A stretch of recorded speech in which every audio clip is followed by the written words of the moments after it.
Hit साबित होगा। हमारे साथ इस वक्त बातचीत करने के लिए धनंजय गिरी प्रवक्ता बीजेपी जुड़े हुए हैं, गौतम सेठ प्रवक्ता कांग्रेस जुड़े हुए हैं, अजय शुक्ला वरिष्ठ पत्रकार हमारे साथ जुड़े हुए हैं और अवधेश कुमार वरिष्ठ पत्रकार हमारे साथ जुड़े हुए हैं। सबसे पहले शुरुआत में धनंजय जी आपसे ही करता हूं।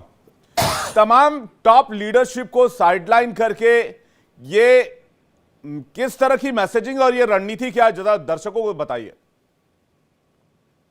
देखिए, राष्ट्र निर्माण की नीति विवेक जी, इसमें कोई रण की नीति नहीं है। ये राष्ट्र निर्माण की नीति है। नरेंद्र मोदी जिस नूतन ऊंचाइयों पर अपनी नीतियों के साथ राष्ट्र को ले जा रहे हैं, ये उसकी आपको चमक दिखाई दे रही है। आज हर एक कार्यकर्ता आपको उत्साहित और उत्साह से लवरेज दिखाई दे रहा है, क्योंकि कार्यकर्ताओं का जहां सम्मान हो रहा है, जहां डायनेस्टी पॉलिटिक्स का अंत हो रहा है, सही मायनों में लोकतंत्र स्थापित हो रहा है। लोकतंत्र के बाबा साहब डॉक्टर भीमराव अम्बेडकर ने जो संविधान दिया, जहां एक व्यक्ति एक जन एक वोट और सबकी जो काम करने की क्षमता, उसके हिसाब से उसका सम्मान देना, कार्यकर्ताओं का सम्मान देना। जिस तरह से एक बड़े राजनीतिक दलों ने या तो अलग अलग वाद के नाम पर परिवारवाद ही चलाया है, और कहना मुनासिब होगा कि कांग्रेस पार्टी भी इतने सालों से, पिछले 5 पीढ़ियों से एक परिवार के ही कब्जे में है। तो सही मामलों में जो लोकतंत्र है वो स्थापित हो रहा है। जो बापू का सपना राम राज्य का था, या जो बाबा साहेब का सपना था कि समाज के अंतिम पायदान पर खड़े हुए व्यक्ति को जिस दिन समाज सत्ता में हिस्सा मिलेगा, जिस दिन उसकी बात सुनी जाएगी, उस दिन सही मामलों में गणतंत्र स्थापित होगा। हम लोकतंत्र दिवस नहीं मनाते हैं, बाबा साहब डॉक्टर भीमराव अम्बेडकर के दिए गए संविधान के अनुसार हम गणतंत्र दिवस मनाते हैं, जहां एक गण के वोट की कीमत, एक गण की कीमत और एक गण का सम्मान, समाज के अंतिम पायदान पर खड़े हुए व्यक्ति की असहमति का सम्मान ही लोकतंत्र है। यही ठीक है, वो सारी बातें धनंजय जी आपकी मैंने मान ली। मैं एक छोटा सा सवाल आपसे और पूछना चाहता हूं। जी धनंजय जी, मैं एक छोटा सा सवाल और पूछना चाहता हूं। लोकतंत्र में नेता मुख्यमंत्री जनता चुनती है, लेकिन यहां पर मुख्यमंत्री किसी और जरिए से चुना जा रहा है।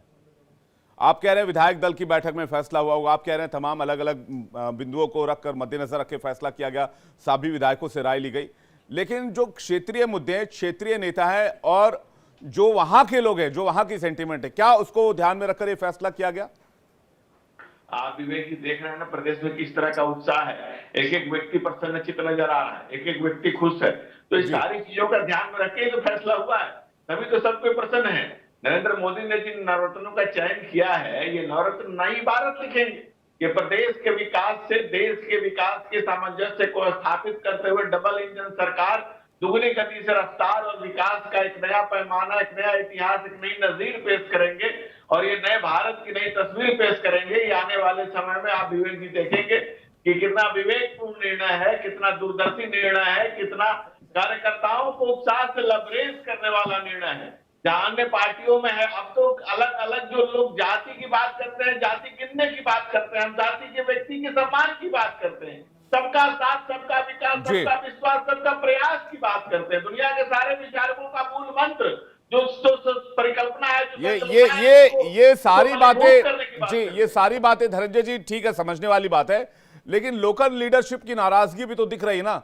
अब शिवराज सिंह चौहान के बयान को ले लीजिए, आप बाकी नेताओं के हाव भाव को देख लीजिए। कल मैं वहीं जयपुर के ऑफिस के बाहर खड़ा था, किरोड़ी लाल मीणा जब अंदर जा रहे थे तो उनके चेहरे पर मुस्कान, कॉन्फिडेंस अलग ही झलक रहा था।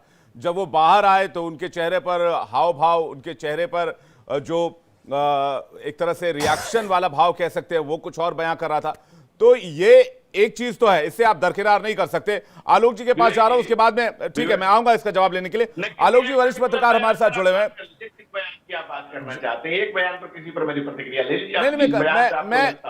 मैं किसी बयान का जिक्र कर ही नहीं रहा है, कर ही नहीं रहा हूं। मैंने अभी 2 बयान शिवराज सिंह चौहान के सुनाए, जिसमें उन्होंने कहा मांगना पसंद नहीं है, मरना पसंद करूंगा, और आज उन्होंने कहा कि जस की तस रख दीनी चदरिया। तो इस बयान के कई मायने निकाले जा सकते हैं। मैं अवधेश जी के पास आऊं, उससे पहले अजय शुक्ला जी के पास जा रहा हूं। अजय शुक्ला जी, आपका क्या टेक है इस फैसले पर, और आप इसे अभी तक किस तरह से देख रहे हैं?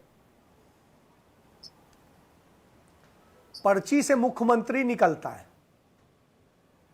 किसी विधायक को नहीं पता था कि कौन मुख्यमंत्री बनने जा रहा है, और इसके बाद कहा जाता है जब कि सारे विधायकों की राय से बनाया गया, तो साहब बड़ा हंसी आती है कि पर्ची से जब मुख्यमंत्री निकल रहा हो, विधायकों को खुद ना पता हो, वो किस पर क्या चर्चा करेंगे। और जब आप कहते हैं आप कार्यकर्ता का सम्मान करते हैं, बड़ा अच्छा लगता है लेकिन कार्यकर्ता है कौन?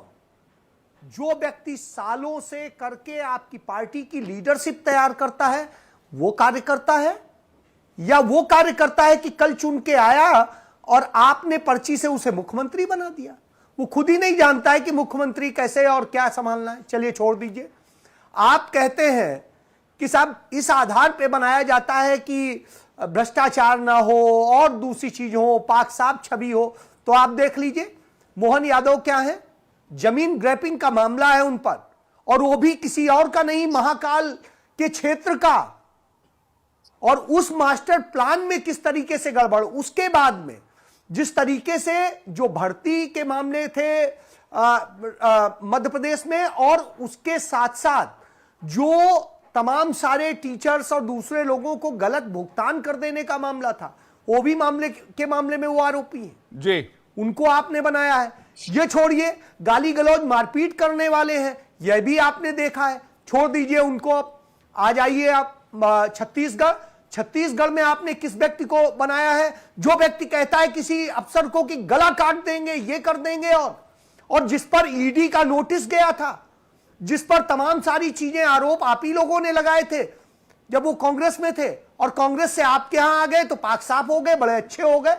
उन पर भी अपने ही आदिवासी समुदाय की तमाम जमीन कब्जा करने का मामला है, उन्हीं पर तमाम सारे और भी आरोप है। बड़ा हंसी आती है जब यह कहा मतलब जाता आप है, ये कह रहे हैं एलिगेशंस तो है ही, लेकिन पर्ची से मुख्यमंत्री निकाला गया, ये बड़ा अचरज का विषय है और इसलिए लोकल लीडरशिप नाराज है। मैं अवधेश जी आपके पास आऊं, लेकिन एक बार फिर से शिवराज सिंह चौहान का बयान दर्शकों को सुनवाते हैं, जिनकी वजह से सवाल खड़े हो रहे हैं कि क्या शिवराज नाराज हैं। साथ ही आज शिवराज के समर्थन में नारेबाजी भी हुई है, वो भी देखिए।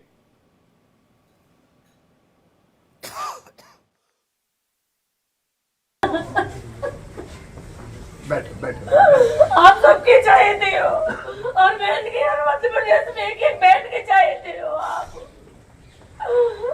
हम आपको नहीं छोड़ेंगे। मैं भी कहाँ जा रहा हूँ, मैं भी नहीं छोड़ूंगा। हम आपको नहीं छोड़ेंगे। वो वाली बात नहीं है, लेकिन बात ये है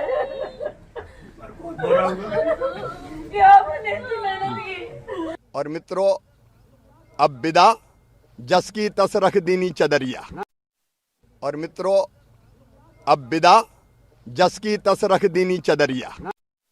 और मित्रों, अब विदा जस की तस रख दीनी चदरिया। जो संदर्भ था वो ये था कि बाकी दिल्ली में है, आप दिल्ली जाएंगे क्या? एक बात मैं बड़ी विनम्रता के साथ कहता हूं कि अपने लिए कुछ मांगने जाने से बेहतर मैं मरना समझूंगा, वो मेरा काम नहीं है, और इसलिए मैंने कहा था मैं दिल्ली नहीं जाऊंगा। अवधेश जी के पास सीधे जाना चाहूंगा। अवधेश जी, तमाम बयानों को आपने भी सुना होगा, सभी मेहमानों ने सुना होगा, आपका क्या टेक है? आप क्या सोचते हैं, क्या देखते हैं? 24 में इसका कोई फर्क नहीं पड़ेगा, इससे फायदा होगा, इसका नुकसान होगा? और एक बात जो अजय शुक्ला जी कह रहे थे उसका जवाब मैं भी चाहूंगा कि पर्ची से मुख्यमंत्री निकाले जा रहे हैं, वो एलिगेशन लगा रहे हैं।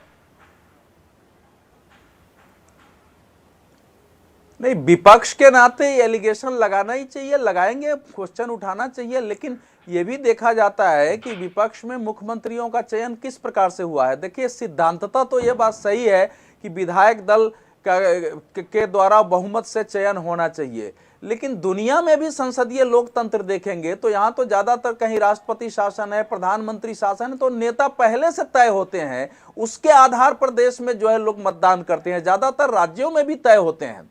तो इसलिए अब वो स्थिति किसी पार्टी के अंदर नहीं हुई है। आज तक मैंने देखा नहीं है कि किसी के अंदर जो है ये पैदा हुआ हो कि जीतने के बाद और दो लोग आए हों, उनके बीच चुनाव हुआ कि ये होता नहीं है, पहली बात। दूसरी बात यह है कि देखिए, जहां तक इन मुख्यमंत्रियों का चयन है, नरेंद्र मोदी प्रधानमंत्री नरेंद्र मोदी अपनी पार्टी की दृष्टि से जो कुछ उनका लक्ष्य है कि हमको भारत को कहां ले जाना है, किस दिशा में ले जाना है, दुनिया में भारत को कहां खड़ा करना है, हमारी आइडियोलॉजी क्या होगी, तो उसके आधार पर भविष्य के लिए पार्टी का एक रूपांतरण करने की कोशिश है। क्योंकि 2004 में अटल बिहारी वाजपेयी सरकार की पराजय के बाद 2006 से बीजेपी में लीडरशिप की एक क्राइसिस पैदा हो गई थी। तो नरेंद्र मोदी की कोशिश यह है कि आगे अब लीडरशिप की क्राइसिस पैदा नहीं हो, 20-25 साल तक के लिए लीडरशिप तैयार करके दिया जाए।